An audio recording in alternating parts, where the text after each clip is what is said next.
Salut à tous, c'est Vebrix. Aujourd'hui on se retrouve pour une nouvelle vidéo. Vidéo qui est la suite de celle de mon grand projet, qui est tout simplement le cours d'histoire de chacun des bâtiments de ce projet. Allez, on va aller voir ça. Merci monsieur le professeur. Le premier bâtiment est le stade de Pierre-Mauroy, construit entre mars 2010 et août 2012 par le groupe Eiffage. Il fut ouvert pour la première fois le 17 août 2012. Il est à la fois un stade et une aréna, qui possède plusieurs particularités uniques au monde, telles que un toit mobile de 7600 tonnes qui se referme en moins de 30 minutes, unique en France. Je l'ai donc représenté ici. Donc ici il est en position fermée et là en position ouverte. Par son écran géant composé de tubes de LED que j'ai représenté ici, voilà. Ainsi que par sa pelouse dont la moitié se soulève pour se déplacer et venir se superposer sur la moitié restante. Cela libère des gradins rétractables situés dans la fosse, en dessous de la pelouse, ainsi qu'un nouveau sol qui peut servir pour d'autres événements. Ce stade se situe dans la métropole lilloise. Il peut ainsi accueillir de nombreux événements, autant sportifs que culturels, tels que 6 matchs pendant l'Euro 2016, des matchs de Coupe Davis 2014, 2017, 2018, ainsi que de nombreux concerts, Indochine, Paul McCartney et plein d'autres. Le deuxième bâtiment est la Tour de Lille. C'est une tour de bureau située dans le quartier d'affaires d'Euralille. Elle a été créée par l'architecte Christian de Portzamparc.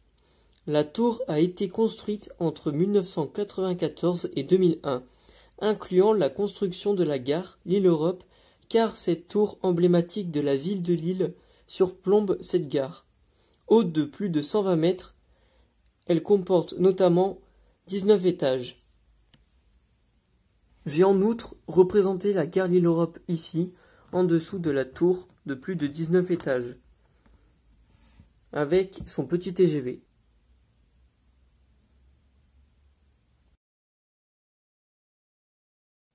Le troisième bâtiment est la colonne de la déesse, construite en 1845 et réalisée par l'architecte Charles Banvigna. Cette colonne, haute de 15,51 mètres, où culmine une statue de la déesse au bout de feu, qui est une œuvre de Théophile Bras, sculpteur douaisien. Elle était à l'origine destinée à l'Arc de Triomphe de la ville de Paris, mais le sculpteur Théophile Bras l'offrit à la ville de Lille. Cette colonne de la déesse se situe au centre de la Grand Place de Lille.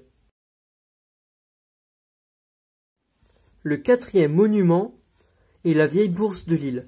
La vieille bourse de Lille fut construite entre 1652 et 1653 par l'architecte Julien d'Estrées.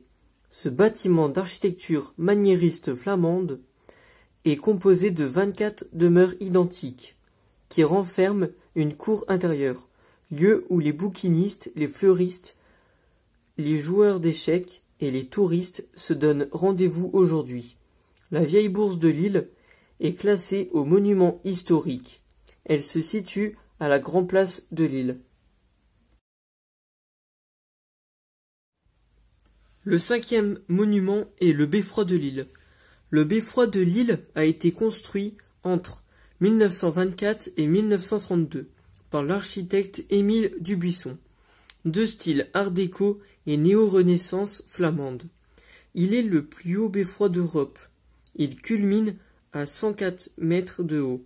Le beffroi est classé au monument historique et inscrit au patrimoine mondial de l'UNESCO. En 1950, la première télévision et émission régionale de France, Télé Lille, est installée en haut du beffroi pour 7 ans avant de devenir France 3. Le petit cours d'histoire de chacun de mes bâtiments de mon grand projet est terminé. On se retrouvera pour une prochaine vidéo. Allez hop, ciao, bye bye.